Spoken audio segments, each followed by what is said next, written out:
Okay, this is another test trying to print a continuous, more or less, copper sheet onto aluminum oxide for making dummy die for the HiDEC lab. Essentially, what I'm going to be doing is traversing the tool a distance of 40 millimeters on each substrate towards the thermal camera, moving 1.5 millimeters up, indexing 1.5 millimeters per track, basically, in the Y. And we're going to be spinning at 30,000 RPM and traveling at 40 millimeters per minute continuously for all moves. We're also including some thermal relief motions at the end of each long track, where we raise up by 0.25 millimeters and then go back down 0.25 millimeters to start the next track. The wire we're using is 1.6 millimeter or 1.7 millimeter OD copper wire. Again, rotating at 30,000 RPM on aluminum oxide. So with no further ado, I'm going to go ahead and start this deposition. Okay, here we go.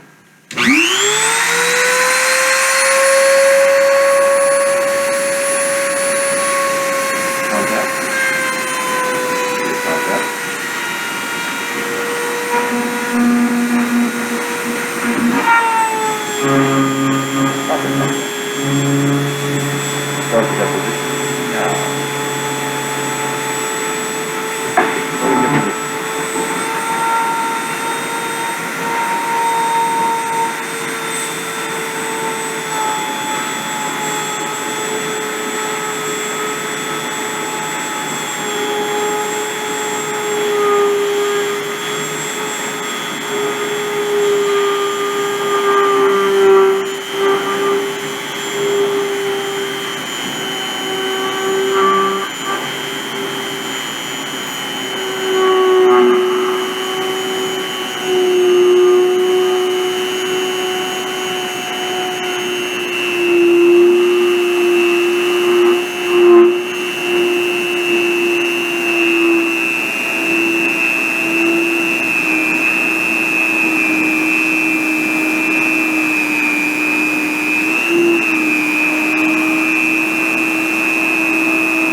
Very interesting. It did end up fracturing anyways, but, well, we got closer this time than we ever have before. That's for sure. I think the thermal relief motions need to be larger. in general. Okay, I'm going to stop the video feed.